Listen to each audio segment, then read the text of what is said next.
ஹர ஹர சங்கர ஜய ஜய சங்கர ஹர ஹர சங்கர ஜய ஜய சங்கர.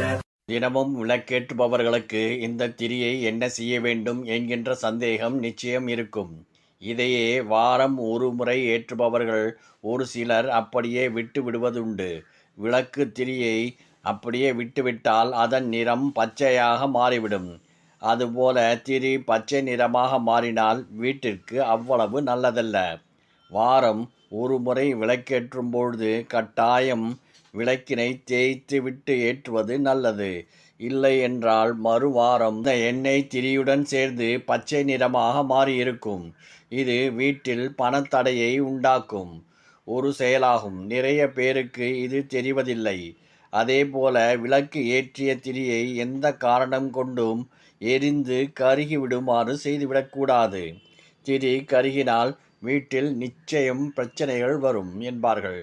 பின்னர் அந்த திரியை என்னதான் செய்வது என்பதை தெரிந்து கொள்ள இந்த பதிவை தொடர்ந்து படியுங்கள். திரி கருகும் முன், எண்ணெய் காலியாகும் முன் மலர்களால் நெருப்பினை அணைத்து விடுவது தான் நல்லது. வாயால் ஊதக்கூடாது. ஒற்றை திரியாக போடக்கூடாது.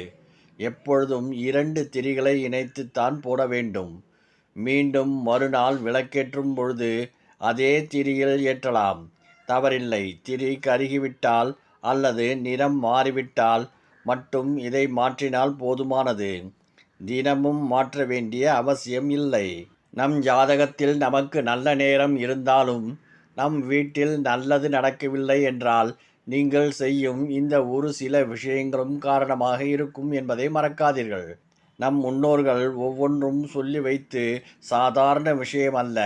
ஒவ்வொரு விஷயத்திற்கும் பின்னாலும் ஆழமான கருத்துக்களும் நல்லவைகளும் நிச்சயம் இருக்கும். தினமும் திரியை மாற்றுபவர்களாக இருந்தாலும் அல்லது வாரம் ஒரு முறை மாற்றினாலும் திரிகளை சேர்த்து வைக்க வேண்டும். தேவையில்லாத ஏதாவது ஒரு பிளாஸ்டிக் பவுலில் சேர்த்து வைத்து வாருங்கள். கொஞ்சம் திரிகள் சேர்ந்ததும் வீட்டில் இருக்கும் அனைவரையும் கிழக்கு முகமாக பார்த்து உட்கார வையுங்கள். இதனை இரவு சாப்பிட்டு முடித்த பின்னர் தூங்க செல்லும் முன் செய்வது நல்லது. அந்த திரிகளை தூபக்காலில் போட்டுக்கொள்ளுங்கள்.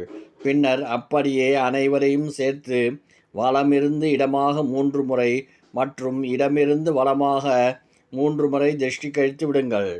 திருஷ்டி கழித்து முடித்ததும் வீட்டு வாசலில் வைத்து அதனை கொளுத்தி விடுங்கள். ஒழுக்க எரிந்து முடிந்ததும் வீட்டில் இருக்கும் துஷ்ட சக்திகள் அனைத்தும் அந்த நெருப்பில் பஸ்பமாகிவிடும். உங்களை சுற்றியுள்ள எதிர்மறை ஆற்றல் எல்லாம் இந்த தீயில் வெந்துவிடும்.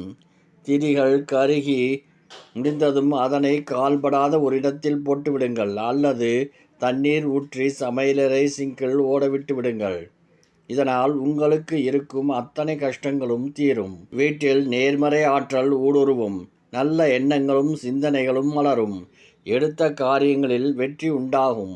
இனி ஒருபோதும் திரியை தூக்கி எறியாதீர்கள். இதுபோல் செய்து பயனடையுங்கள். ஹர ஹர சங்கர ஜய ஜய சங்கர ஹர ஹர சங்கர ஜய ஜய சங்கர.